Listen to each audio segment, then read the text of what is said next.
All right, we're about to get started with the North Carolina press conference. A couple of reminders as a courtesy to your fellow meeting members and NT participants. Please make sure to silence your cell phones. Please make sure to state your name and media affiliation before asking a question.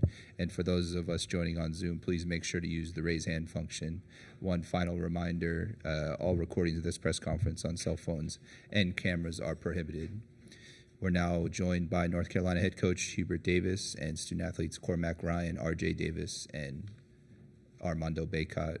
We'll begin with an opening statement from Coach Davis and then get into questions for the student athletes. We'll jump right into questions for the student athletes. Again, raise your hand if you have any questions. Do we have any questions for the student athletes? Go here in the third row.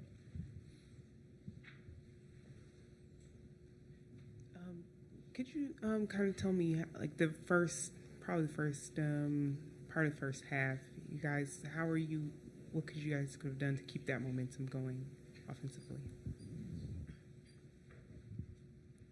Start with Cormac.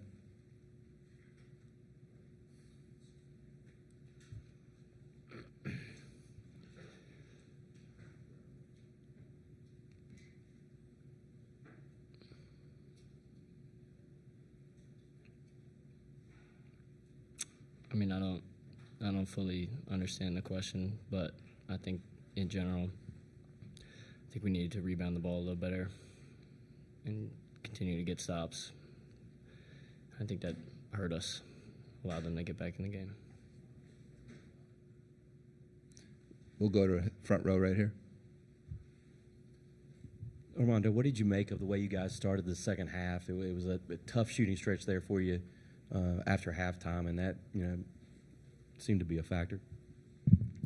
Yeah, I thought in the second half we came out a little flat, but I mean, like Cormac said, they got a lot of rebounds. We knew coming into the game they shot a lot of threes, and it would lead to a lot of long rebounds. So I think just me personally, I didn't do a good enough job just boxing out and coming out with more intensity, especially coming into the beginning of that second half, because we knew they would come in and try to come back and come fired up. But, I mean, I think at the end of the day, it just boiled down to them just making more shots than we did. Do we have any other questions for the student athletes? Go ahead in the back. Armando, the feeling, is it a feeling of shock, sadness, surprise? Did you realize Alabama was this good? Did you expect your team was capable of going all the way? So how do you justify what happened tonight?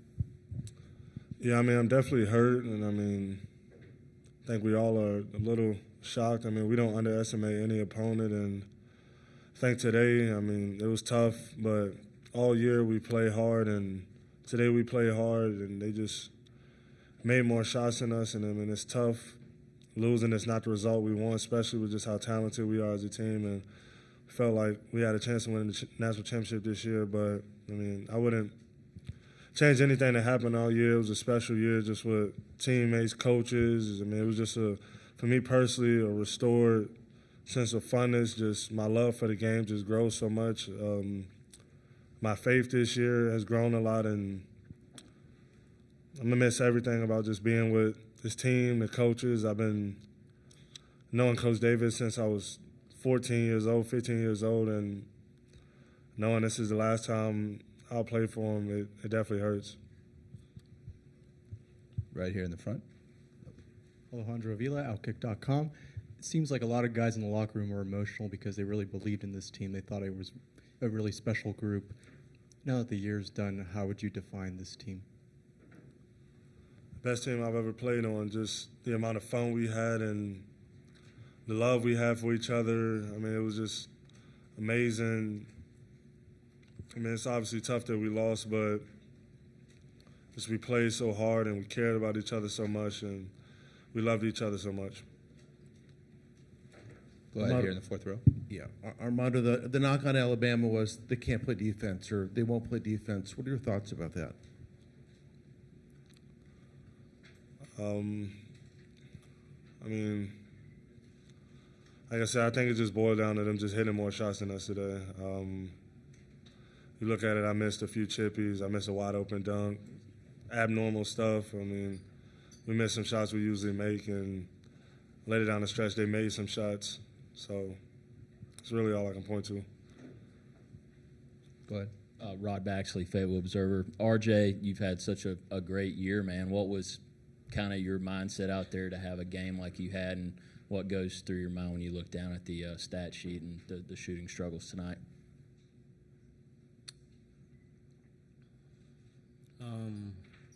I mean, I just wasn't good enough today.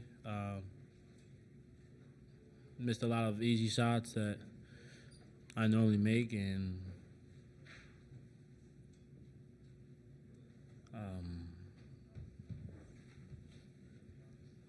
I mean, I gotta chime in here. Just you guys can write whatever you want, about tonight's game. You could talk about RJ, you could talk about the stats, you could talk about whatever, but we would not be in this position today without RJ Davis and Armando Bacot. Carolina wouldn't be in this position today without these two guys. And so, say what you want. There's just not a true fiber in your being that could actually believe that anything that happened tonight could be the result of something RJ did wrong, because RJ's done something incredible for this team. He's done stuff that's never been done before. He's one of the greatest Tar Heels of all time, and for anybody to come and say anything negative about RJ is unacceptable, and I'm going to just say that. Continue in the front here.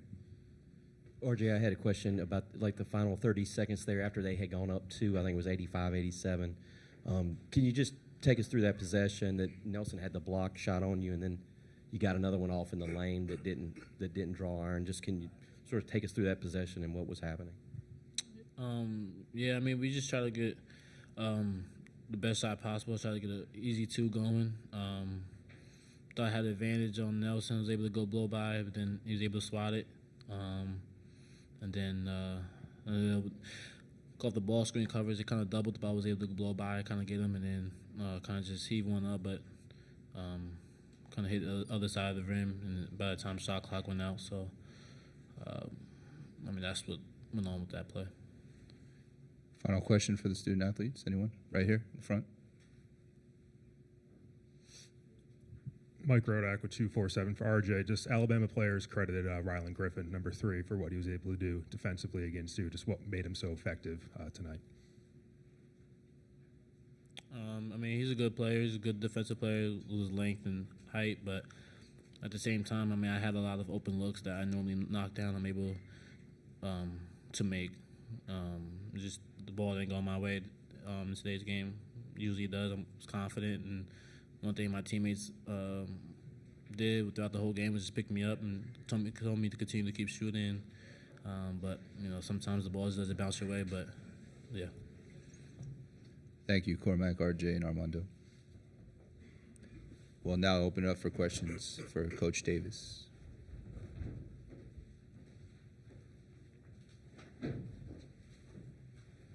Go ahead. We'll start here in the front.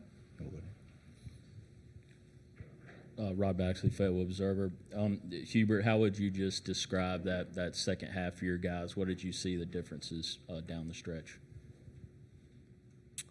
The entire second half, or the just in the closing 4 minutes, or what in your mind was the difference tonight? Well, I mean, always in the closing minutes, it's it comes down to a play here and there. I've talked all season about the little details that make big things happen, not just necessarily shots, rebounds, free throws, loose balls. At the end of the day, they made down the stretch more plays than us, and unfortunately, we came out on the short end. We'll go next to the third row over here. Hi, Haley Sawyer, SoCal News Group. So you've played against Alabama in the tournament as a player, and now you're playing them, or you've played them as a coach. So just what was it like, having that perspective change from the player to being a coach now? Really didn't, think about it from a player's perspective. That was really a long time ago, but, it was an honor and a privilege to play against Alabama tonight. They're one of the better teams in the country. Obviously very gifted, from an offensive standpoint, not just shooting the basketball. They have guys that can create their own shot and just go get buckets. But also felt like their length and their athleticism bothered us defensively, and I think that was a huge reason for our field goal percentage in the second half being down. Their length and the way that they challenged our shots bothered us, and then their ability to get second chance opportunities.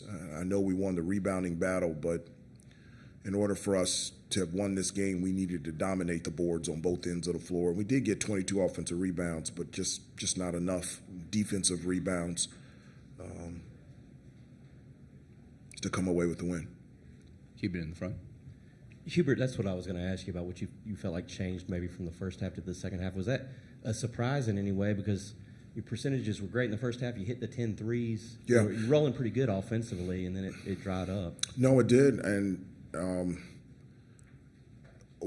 I think it's a number of things. Number one, we just missed shots. I thought we had good looks that not normally that we make that we can make, and we just missed. I thought, secondly, their length and bothered us. They have length and athleticism at every position, and so when they switching, different types of actions, that made it difficult for us to score, and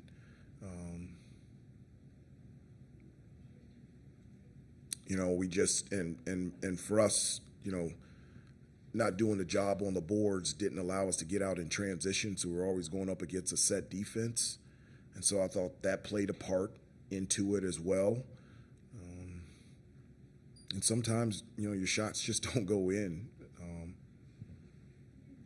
It stinks when it doesn't, and I don't know if that might have been the lowest percentage we shot in a half all year.